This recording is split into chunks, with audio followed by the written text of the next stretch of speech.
Hi, welcome to my channel. In this video, I'm going to share with you 15 ways that I have simplified my life as a minimalist and feel less stressed. I am Erica Lucas, and I share videos about living with less one day at a time. Let's begin. Number one is routine. And I'm talking about routine versus scheduling. So there's no way you can avoid having somewhat of a schedule. Doctor's appointments that you have to be there for a specific time. Grocery pickup. What is simpler in my life is not saying that we're doing this from 8 to 9 and this from 9 to 10 and this from 10 to 11. By not putting time constraints on things, my life is simpler. And when we are playing or doing some kind of an art project, we have the freedom to flow into whatever the next thing would be expected to be without negatively affecting anything, without feeling like we're behind if we start something at 9:15 instead of 9. And that rolls very quickly into numbers 2 and 3. Number 2 is to set realistic expectations for that routine. So I do not expect to get 10 loads of laundry done in one day. The third one is allowing intention to guide our routine. So by minimizing our stuff and living with less, I have been able to intentionally focus our day. It just happened as a result of living with less. We intentionally have things set aside for school. We intentionally read specific books. We intentionally use the iPads and use the television. By doing that and allowing intention to guide us through the daily routine, life is so much simpler because we're doing what we want to do. It's not hard, it's simple. Number 4 is productivity kickstarters, where I start my day with something productive. I start with morning pages now. That's actually been really great for unlocking some creativity and writer's block. And I start with laundry and I start with coffee. When I get those things going, my productivity the rest of the day is higher than it would be if I didn't do those things. Number 5 on my ways that I simplified my life over the last 6 months has been to get laundry done early in the day. And if I wait till the end of the day, I am far less motivated to go downstairs and situate the laundry and do it. Number 6 is a big one. And it's come to me in the latter half of this journey on minimalism, and it's practicing gratitude.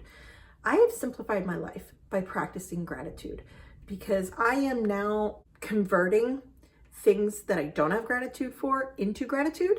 And by doing that, I am simplifying my life and lessening my stress because I'm carrying less.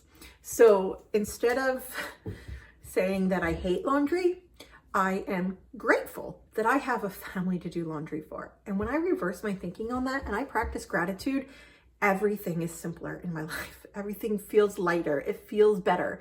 And the same holds true like on my YouTube channel. If someone puts on a comment that is hurtful, judgmental, condescending, just negative in some way, I know that they needed to express that. They took the time to comment that. And why my initial reaction might be defensive, I have to convert it into gratitude. Gratitude that someone stopped by my channel and watched me. Gratitude that someone took the time to comment about what they saw. And I've put my life on public view on the internet, so I'm going to be subjected to the good and the bad. But by converting it to gratitude, I live a simpler life because I am not carrying that stress. I refuse to do that anymore. I did it for decades. And I don't do that anymore. So 7 and 8 go together. 7 is to organize intentionally, and 8 is to centralize items. So here's the reason they really kind of go together as part of simplifying my life. So if I organize with intention, I am not organizing clutter. That is something I very much used to do. We had so much stuff. We fell into a hoarder category, an overspender, a maximalist. And I was organizing clutter to the point that I didn't even know what we had. And we had duplicates, and I bought pretty bins to hide that clutter. By pulling everything together in one pile, I'm able to see exactly what we have and how we need it organized. Does it need to be portable? Does it need to be hidden? How does the organization need to happen? And it's intentional. So I'll pick on art supplies because that seems to be what I'm doing. We use our art supplies daily, multiple times a day.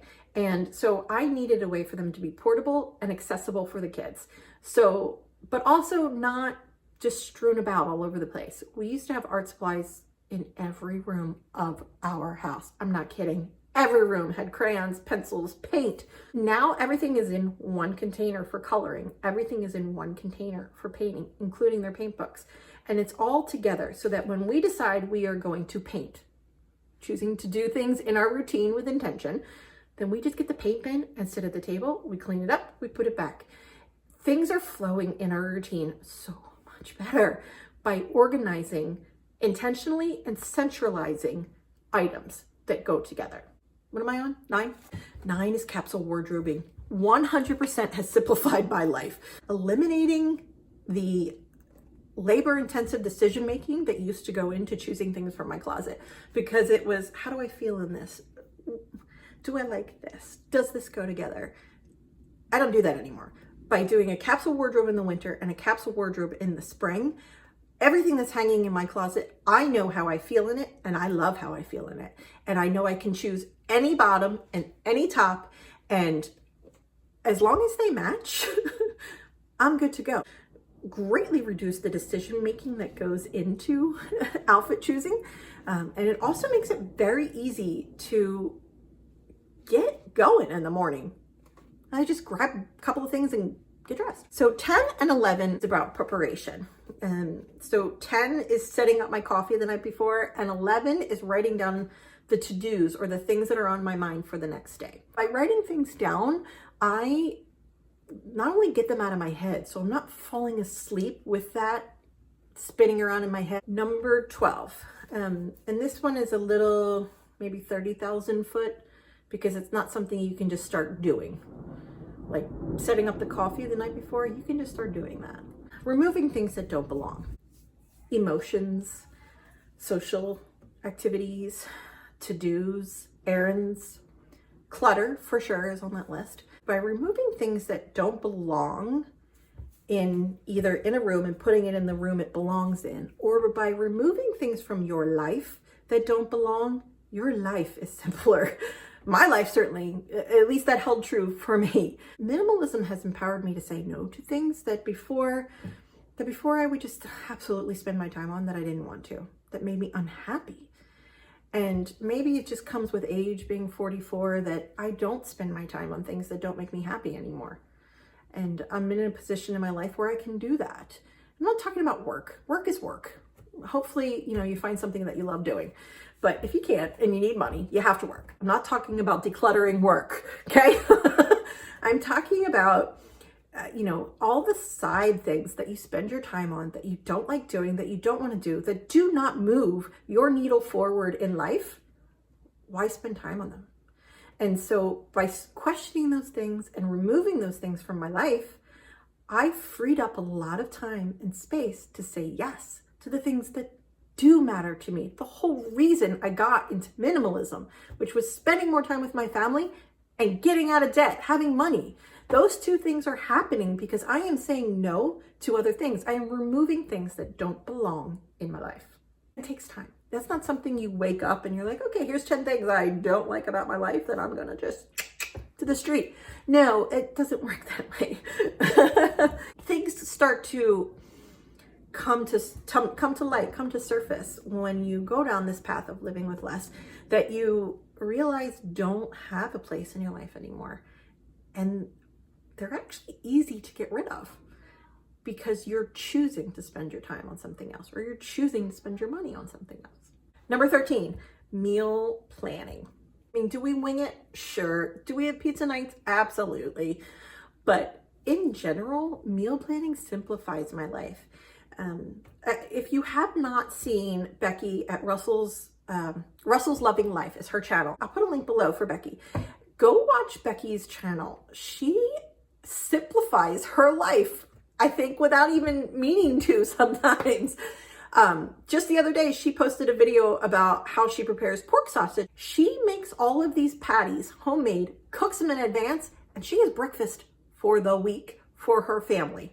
And by doing that in advance, she's planning ahead, she's budgeting, she's saving money, she's saving herself time, she's saving herself stress throughout the week by planning ahead. And she knows she's prepared something that her children love to eat. Another lady who's really good at meal planning is Katie at Life in the Mundane. I'll also put a link for Life in the Mundane below. She is awesome at meal planning. She has 6 kids, I think. And she actually does seasonal meal planning where she thinks through the meal plan for the season and rotates it on a 4-week basis. It's predictable. You can budget for it. You can save money. You can cook it in advance. And you're simplifying your day and by simplifying your life with meal planning.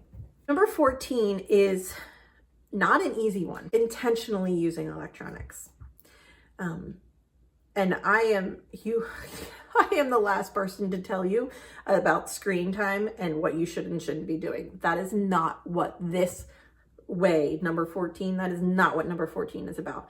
Number 14 for me is about intentional usage for myself and for my kids. Screen usage was becoming a bit of a thing in our house. They woke up and asked for the iPads instead of saying good morning. And when we reached that point, they got parked in the closet for months. I was like, what am I doing to my children? What am I doing to myself? Where, they were learning games that they were doing, but they were obsessed with screen time. I also realized I had that habit. I would wake up and look at my phone. My phone was the last thing I'd be scrolling through at night. And I had to stop myself from doing that. And by removing it from the morning and removing it from the evening, it falls into the afternoon. And that's it. This particular way has branches. Absolutely. Have I not perfectly simplified my life? No, I have to do a digital declutter. I am terrible at responding to emails and text messages and phone calls. I am terrible. I'll tell you honestly, I feel overwhelmed by the influx of text messages, emails, and phone calls. But here's the catch. 95% of this, I don't really need to read.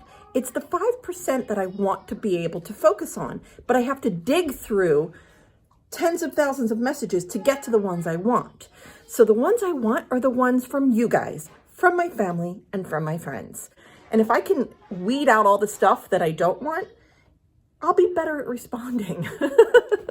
I need to simplify my digital life. Absolutely do I need to do that. One first step that I've taken to simplifying my life is removing electronics from my morning routine and my evening routine. Number 15. Number 15 is the flexible one. It is to recalibrate. By recalibrating my expectations, recalibrating our routine, recalibrating what I want for my family, I am able to simplify our life. If I were to make another one of these videos in a year, maybe I'll have 15 different things, or maybe I'll have 15 more things. But I have to recalibrate all the time. And maybe being a Navy wife has taught me that, to constantly recalibrate your expectations, because what you think is going to happen, not always happens, ever. And sometimes I have to recalibrate every hour. Recalibration absolutely has come to light in the last 2 months, 3 months, right? I mean, with the introduction of COVID-19, we've all had to recalibrate. We all have new normals. And who knows when those new normals will change again, and will we return to life as it was before? I don't know. And these are 15 ways that I have simplified my life before the virus, and have really helped us navigate this time. We'll see. I pray that you are all safe and healthy and happy out there. Thanks for watching. If you like this content, please give me a like. And you like more videos about living with less, click subscribe. My face is somewhere like right here. Somewhere here. Find my face and you can click subscribe. Thanks for watching.